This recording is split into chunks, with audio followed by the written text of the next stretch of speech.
a little bit of memorization. All right. So where we left off last time was looking at taking the straight chain form of a carbohydrate like D-glucose. This is called the straight chain form, and then drawing the cyclic form. Okay, so the cyclic form. Now, I have a whole stepwise procedure laid out here on this slide, but I can show you a really quick way to do it. Okay, what you have to memorize, though, is this, and there's no way to get around this other than to memorize it. So what you do is this. You're going to draw your six-membered ring with the oxygen in the top right corner, like that. Okay, so you got to have that first. So basically just a hexagon with an oxygen in the top right corner. Then right here, you put a CH2OH. There you go.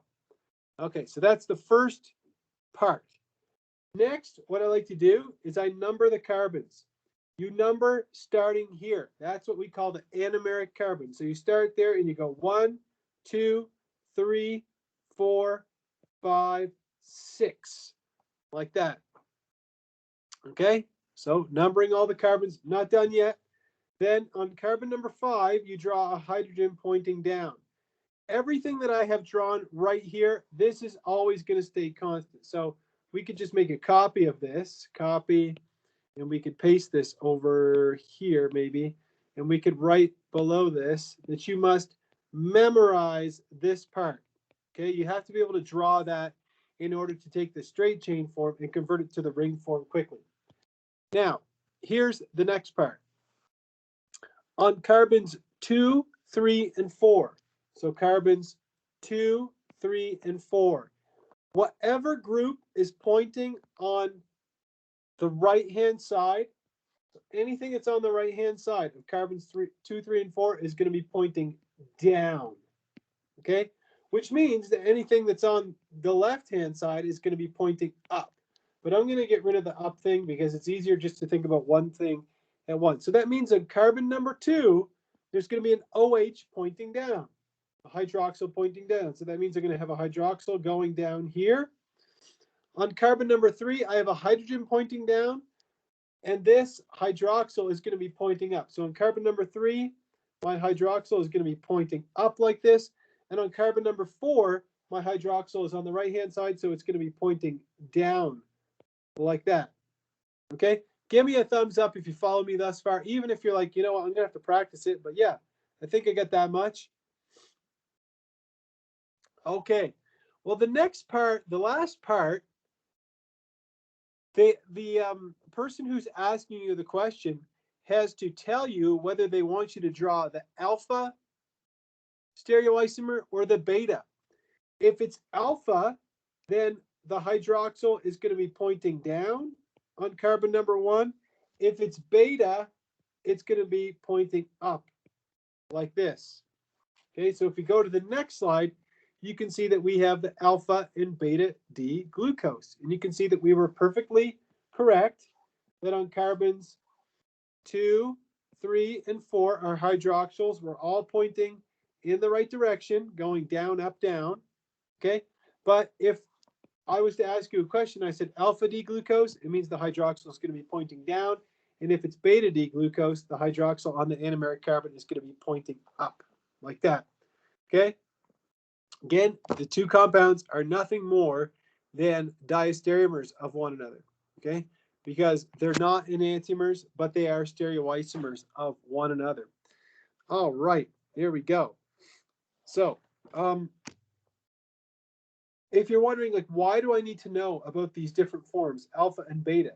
Well, the reason why it's important is because when we have a solution of glucose, so if you put glucose in water to just make a solution of it, it actually exists as both the alpha stereoisomer and the beta stereoisomer. They're all in an equilibrium that we call mutarotation. It's kind of a fancy word, but that's what the equilibrium is called. And we actually have more of the beta anomer, what we call the anomer, at equilibrium than we do the alpha anomer.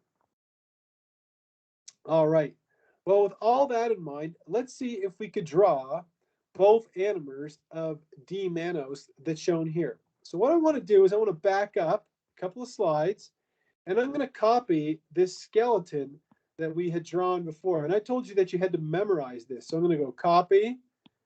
Oops. I think I copied it. I'm not sure. So I'm going to copy this, and I'm going to bring it over to this slide here, and I'm going to paste it twice. So I'm going to paste it on this side, and I'm going to paste it over here. So come on, paste it over here as well. So on this side, on the left-hand side, we're going to draw the structure of alpha D-mannose, and on this side, we're going to draw beta D-mannose. Okay, we've already got the skeleton done. If we number the carbons in our Fisher projection, 1, 2, 3, 4, 5, 6. Okay, and I told you that we look at carbons 2, 3, and 4, and whatever is on the right-hand side is pointing down. So on carbon number 2, since I have a hydrogen pointing down, that means that I have a hydroxyl. This hydroxyl is going to be pointing up. So this hydroxyl is going to be pointing up. The reason I don't include the hydrogen pointing down is just because it adds too much, and it's implied that it's there, so I like to leave them out. Next, I have a hydrogen pointing down on carbon number 3, so that means this hydroxyl is going to be pointing up. I'm going to erase this hydrogen, which is implied anyway, and draw this hydroxyl pointing up like that. And then on carbon number 4, the hydroxyl is going to be pointing down like that. So now I can fill those in over here because those have nothing to do with whether the molecule is alpha or beta. So I'll put all of my hydroxyls in for my mannose. And so again, this is the anomeric carbon. Okay, that's this one, the anomeric carbon. On the alpha D-mannose, the hydroxyl is going to be pointing down. And on the beta D-mannose, the hydroxyl is going to be pointing up like that. Give me a thumbs up if you think you can do this, as long as you had memorized, the skeleton structure, which is really important for you to have memorized. Cha? No? All right, cool. Yeah, it's really important to be able to draw these, okay? Now, in my old slides, and I used to go through a longer version of this, and I have all the steps laid out here. I'm not going to go over all these. I find that doing it the way that I just showed you is actually much simpler. You just start with memorizing a little bit of the skeleton, and then it's just a lot quicker to draw it. I've taught the class many times, and I found that that actually works a lot better for students. All right, let's talk about some interesting monosaccharides. You might have heard of fructose, right? I'm sure you've all heard of high fructose corn syrup. I used to work for Bristol Myers Squibb back when they owned Mead Johnson Pharmaceuticals, and they sold Boost. I don't know if you've heard of that drink before. You can buy it at the drugstore, but if you look at something like Boost, which is what they call a meal replacement, well, you look at the ingredients, and it says high fructose corn syrup, and that's mostly what it is. And there are other names for fructose. It's fruit sugar, right? If you like to eat strawberries and cherries and apples and things like that, that's the sugar that you're taking in when you eat fruit or watermelon or something. So levulose is another name, fruit sugar, fructose. It's found in fruits, corn syrup, of course, things like honey, also like Mrs. Butterworth's or anything like that. If you look at the label, you're going to see fructose. And the reason that fructose is used in these kind of foods so much is it is the sweetest of the naturally occurring sugars. There are other non-natural sweeteners. I know you've all heard of things like aspartame and Splenda, which are technically sweeter. Some of those are even sweeter, but those are not naturally occurring. Now, fructose is a ketohexose. We saw the structure of D-fructose earlier today. How would we know it's a ketohexose? Well, if we look at the most oxidized carbon, which is the one with the double bond to oxygen, you can see this is a ketone here. And why is it D-fructose? Because the last chiral carbon has the hydroxyl on the right-hand side. You will never be asked, repeat after me, you will never be asked to draw the cyclic form of fructose. That is beyond the scope of our class. But the reason I put these two molecules on here is, first of all, they're in the book.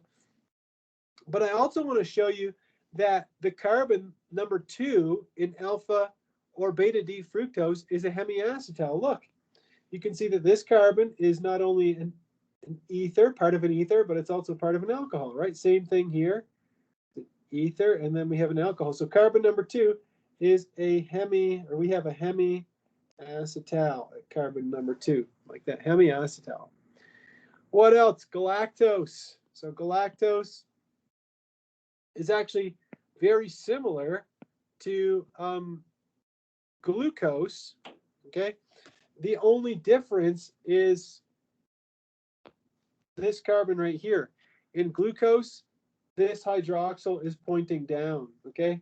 But in galactose, it's pointing up at carbon 4. So literally, that is the only difference between glucose and galactose. And if you're wondering, where would I find galactose? Well, it's got the word lactose in it, so it might be connected. And you'd be absolutely correct in assuming that galactose is the principal sugar that's found in milk. So milk sugar is galactose. It's also an aldohexose. Again, very similar to glucose. The only difference was at carbon 1, 2, 3, carbon number 4. So if we have carbon 1, 2, 3, 4, if you reverse this stereocenter here, you end up with D-glucose.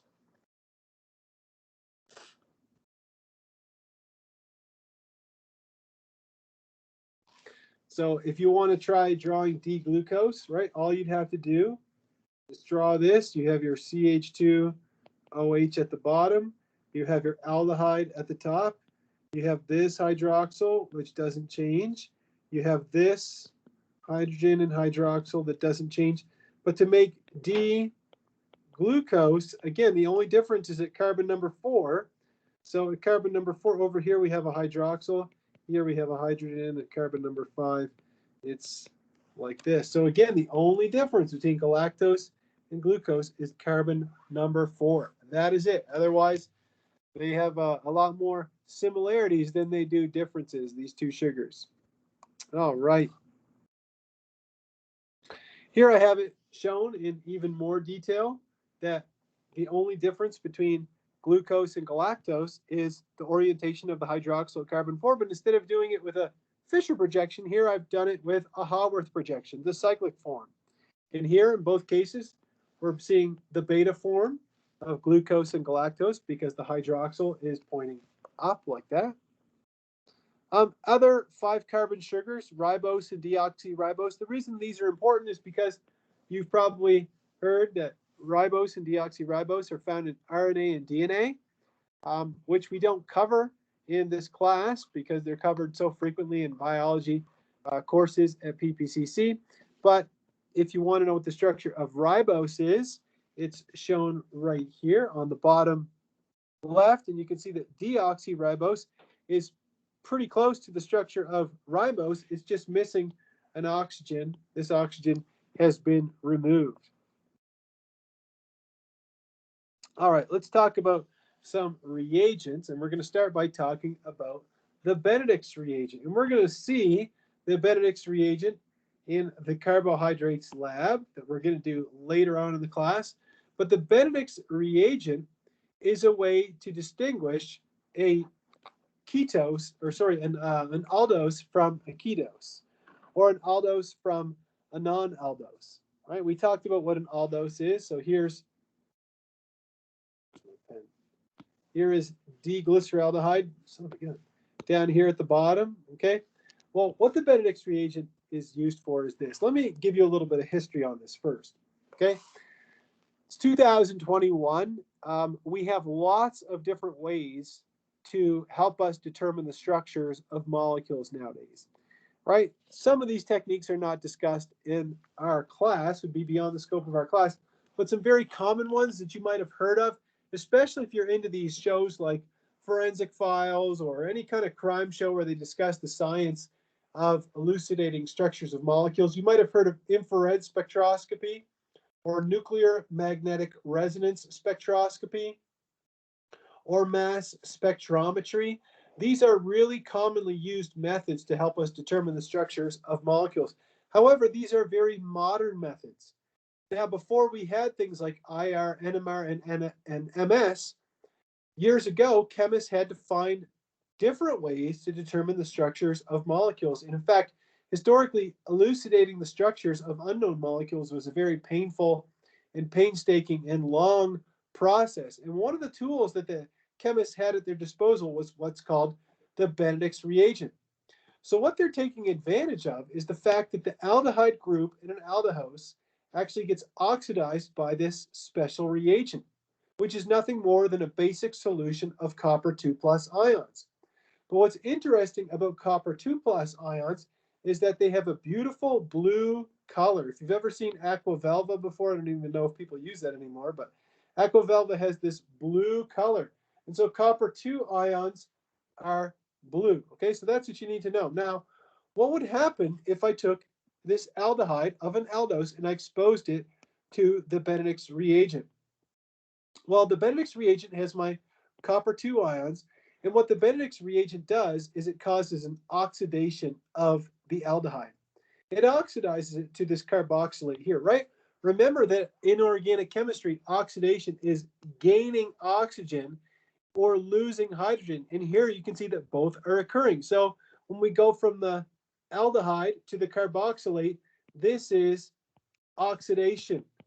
But oxidation and reduction always occur simultaneously. You cannot have one without the other. It's like love and marriage.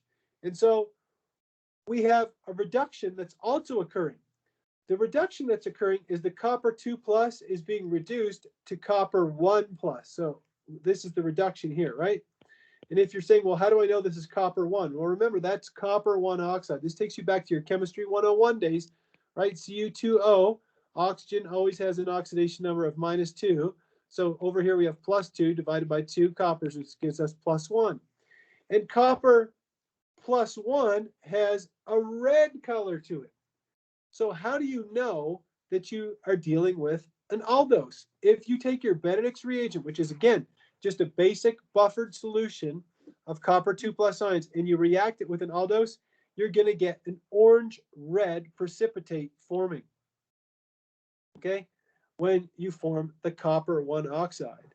And in fact, historically, this is one of the ways, in fact, it was the most commonly used way to qualify and to some degree quantify the amount of glucose in patients' urine. So if historically, if physicians were dealing with diabetic patients and they wanted to measure the amount of glucose in urine, this is the way they would do it, is they would use the Benedicts reagent and literally compare it to a color chart, which would help them determine how much glucose was in somebody's urine. So kind of interesting there, the Benedicts reagent. And you need to know the Benedicts reagent, okay? All you need to know for chemistry 102 is that copper 2 plus is blue, copper 1 plus is red.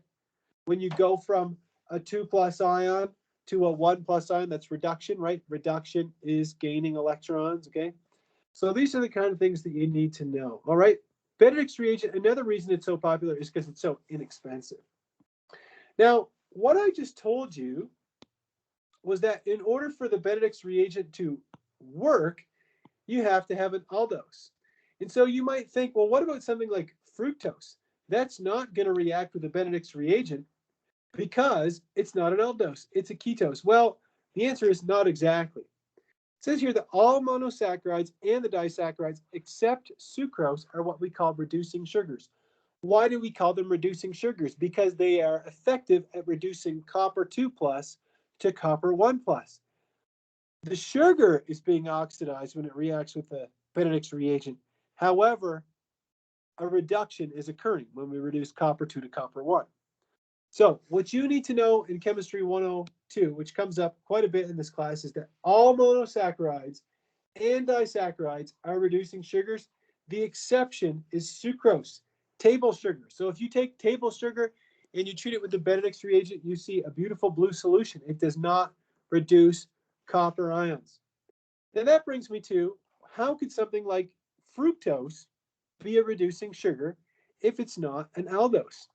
Well, the answer is that a ketose like fructose can undergo a process called isomerization. Isomerization is just the process of the molecule rearranging itself while maintaining the exact same molecular formula, right? We're not losing any atoms, we're not gaining any atoms. If you look at the molecular formula for Glucose, I told you, it's C6H12O6, but you'll see that fructose has the exact same formula. So what happens is fructose actually is in equilibrium with this form here, which is called an enediol. Now, I might ask you to recognize an enediol from a lineup on your next exam. What is enediol? Where does that come from? Well, the ene comes from an alkene, right? And the diol comes from two alcohols, right? A diol. So here we have our alkene, and here we have an alcohol, and here we have an alcohol. The significance of the enediol is that it can isomerize or rearrange itself again to give you an aldehyde. So what that means is that when you have fructose in solution, some of it will always be in equilibrium with the aldose form, which is D-glucose. So that means that even a ketose, like D-fructose, is going to react with the Benedicts reagent, and it will be a reducing sugar. Again, the take-home message from the slide, the major take-home message would be that all monosaccharides and disaccharides, things like lactose, maltose, are going to be reducing sugars. The exception is sucrose. All right, let's talk about some biological disaccharides. And just give me a second here. Where's my thing? Where'd it go? Down here. All my scribbles are still here. I can't work in this kind of environment. There we go. Okay. Here we go. So we've talked about what an anomeric hydroxyl is, or an anomeric carbon. The anomeric carbon is carbon number 1 in our Haworth projection. And so the anomeric hydroxyl is the hydroxyl that is on carbon number 1 of our carbohydrate. What's happening, what's interesting is that that hydroxyl on the anomeric carbon can react with another hydroxyl on another alcohol or a sugar to form a glycosidic bond. And a glycosidic bond is an acetal. Okay, if you're ever evaluating a bond and you're saying, oh, is this a glycosidic bond, yes or no? Well, you should have an acetal. Remember what an acetal is? It's a carbon that has two ethers essentially attached to it. Let's take a look at the formation of maltose, which is essentially malt sugar. We have glucose and another molecule of glucose approaching one another. Here's what happens when we make the disaccharide beta maltose. The hydroxyl on the anomeric carbon is going to react with the hydroxyl on carbon number 4 of the other molecule of glucose. And we end up losing what small molecule do you think? We end up losing water. That's why we have 2 hydrogens and an oxygen inside this pink circle right here, this pink oval.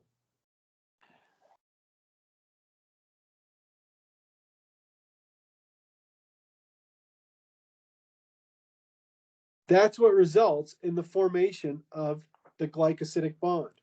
Now, if you're asleep or not paying attention very closely, pay attention to me very, very, very carefully here. Whenever you have maltose, okay, if you have maltose, maltose is always the result of an alpha 1,4 glycosidic linkage. What does all that mean? That alpha followed by 1 and then the number 4. Well, it's alpha because the bond coming off of the anomeric carbon is pointing down, right? This bond is going down, and therefore it is alpha. And it's 1,4 because it's between carbon number 1 on the anomeric carbon and then carbon number 4 on the next glucose molecule. Maltose always has an alpha 1,4 glycosidic bond. A beta 1,4 a beta would be pointing up like this, but that bond is pointing down. Okay, this bond was also pointing down, so it's still pointing down here. Sometimes students get this really confused. The beta in beta maltose, that beta comes from the fact that this hydroxyl is pointing up like this. So if I had alpha maltose, to make alpha maltose, I would draw the exact same thing. Okay, if I had alpha maltose, which I'm not going to take the time to draw right now, but the only difference between alpha and beta maltose would be that in alpha maltose, the hydroxyl would be pointing down here. That's all. This would stay the same. Okay, in maltose, the glycosidic bond is always alpha 1,4. Okay, because then I'll get students who say, well, when it's beta maltose, this bond must be reversed or something. No, that bond doesn't change.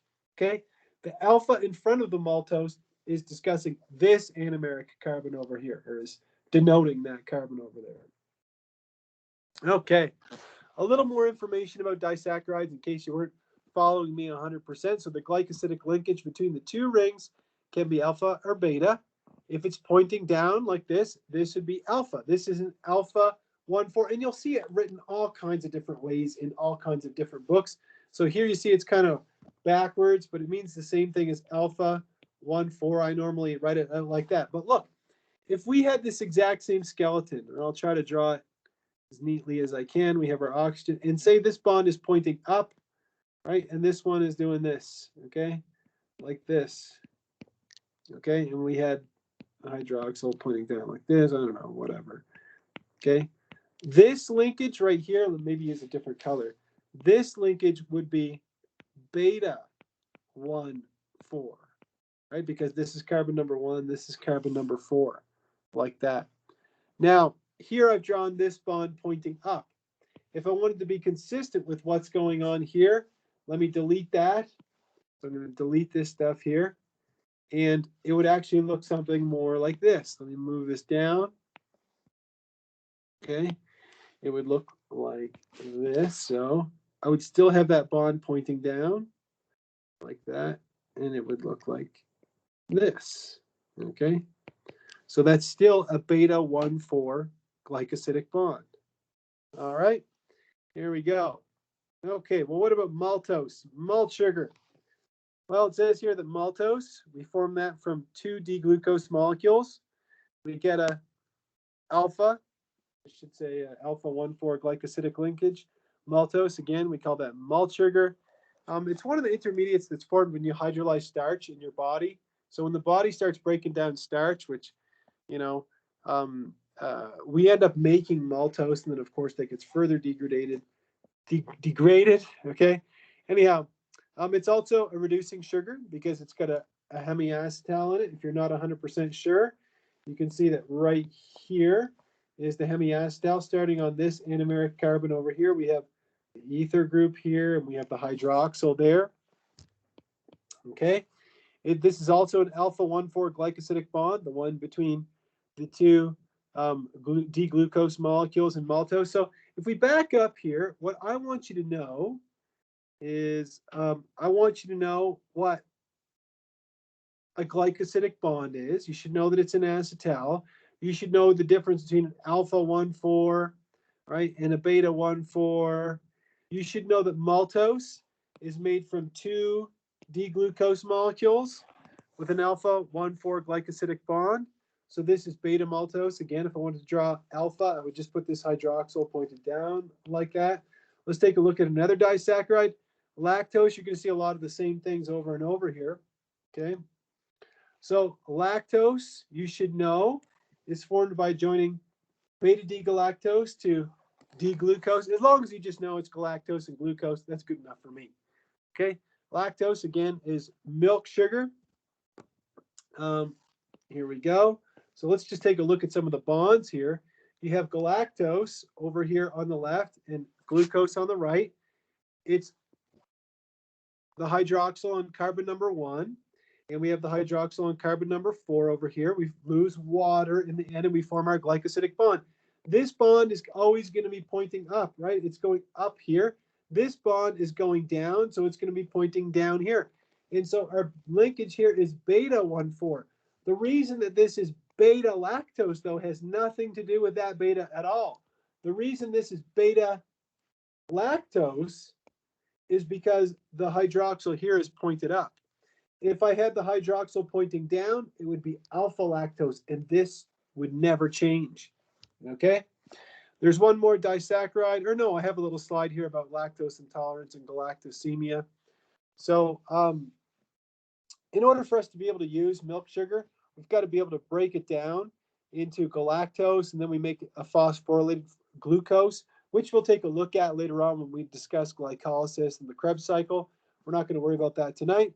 But if you have if you're lacking the enzyme that's necessary to make that break that galactose down into the phosphorylated glucose, you have a disease called galactosemia. Now, galactosemia is a really serious thing, but if you lack the enzyme lactase, which breaks the glycosidic bond, and that's in about 20% of the population, then you're unable to digest lactose, and it can cause, you're lactose intolerant, which can be pretty miserable depending on the severity of it.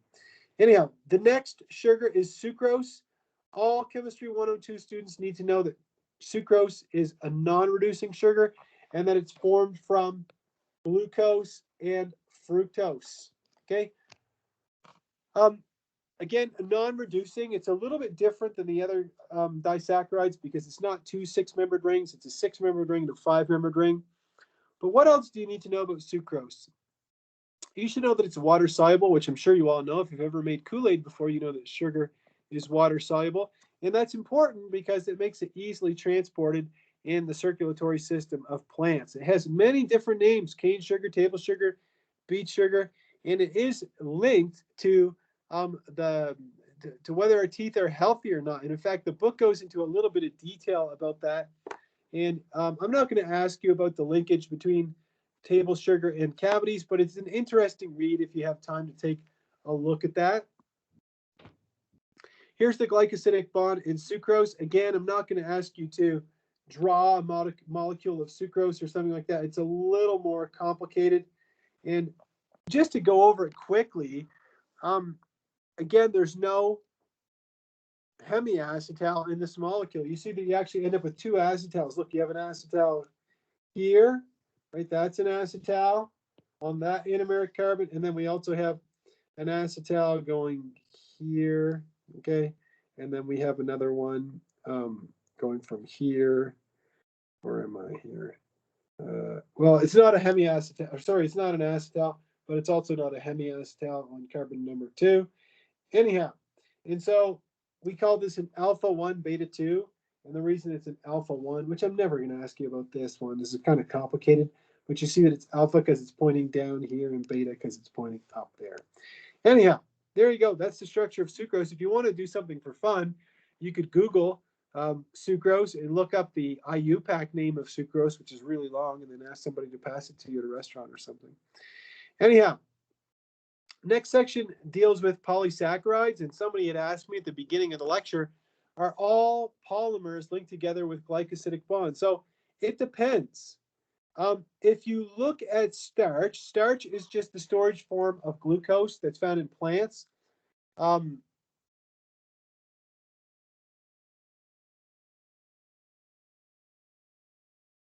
Starch, again, is nothing more than just a polymer of glucose. That's all it is. But the alpha links, okay, or sorry, the alpha 1,4 links, we call those amylose, okay? It's got a sort of a helical configuration that has 6 glucose units per turn, and that makes up about 20% of plant starch. So 20% is amylose.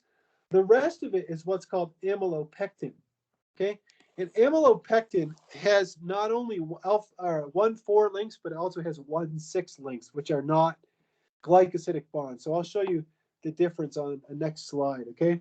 And amylopectin has a lot of branching with little short glucose branches. Now, if you're wondering, what are you talking about branches? What are you talking about 1,4 links and 1,6 links? Well, a picture's worth 1,000 words, right? So here is the structure of amylose, which makes up 20% of starch. So if you like to eat things like potatoes, well, you've consumed this, you know, if you like French fries or something, okay? So here we have a bunch of, nothing more than a bunch of glucose molecules, and they're linked together with that alpha 1,4 linkage. And when you put enough of them together, it makes this helical configuration like this. Now, these are all glycosidic bonds, aren't they, right? This is a glycosidic bond. This is a glycosidic bond. This is a glycosidic bond. Okay. Well, I told you that this only makes up 20% of starch, and the other 80% is amylopectin. So this is just another drawing of the same thing that was on the last slide. Okay, I took some of these from different books and stuff. But an amylopectin, it's got branching. Okay, so it's got a branch here. So this is the branch down here, which comes off of carbon number 6, right? You have 1, 2, 3, 4, 5, 6, like that. So that's what we call a branch that comes off of the top like that. So amylose and amylopectin. Really, the take-home message for you guys in Chemistry 102 is that starch is formed from alpha D glucose molecules linked together with alpha 1,4 linkages and having alpha 1,6 branches. Okay? And the two forms are amylose and amylopectin. That's really all you need to know for this class. Now, how do we store glucose? We don't store glucose in the form of starch. We don't store glucose in the form of amylose and amylopectin in the human body. We store it as glycogen. You've probably heard of glycogen before. Well, that's how animals store glucose. It's highly branched, just like amylopectin. The difference is that the branches are more frequent and they're shorter. Okay, so more, and you could write that down. You could write down glycogen, more frequent branching and shorter branches. And glycogen is stored in liver, and it's also stored in our muscles. All right, cellulose. Cellulose is the major storage form of glucose in plants. It's a linear, I should say linear homopolymer composed of beta D glucose units that are beta 1,4 linked. So beta D glucose is cellulose when it's all linked together. What else? We don't have the enzymes that are required to hydrolyze cellulose, and that's why we can't chew on grass and get our glucose from that. Whereas cows have bacteria that are able to digest things like cellulose. So here's the structure of cellulose, if you've ever wondered what it is. Remember that amylose was alpha 1,4 linked. Well, this is just beta 1,4 linked glucose molecule. So just beta 1,4 linked glucose, and that's the structure of cellulose. Now, we don't have the time to get into it, but when they're all linked together like this, they can actually make really strong strands, and that's why trees can stand up and support an immense amount of weight, is because of the structure of cellulose, which is the most abundant polymer on the planet Earth, really. Anyhow, this is just a comparison. I think this comes from our textbook. If you were confused about the difference between glycogen and amylopectin, right, here it is in a nutshell down here. Amylopectin, you can see the branches are longer, right, whereas in glycogen, they're more frequent and they're shorter. That's the only difference between those. Okay, and that covers everything you need to know about carbohydrates.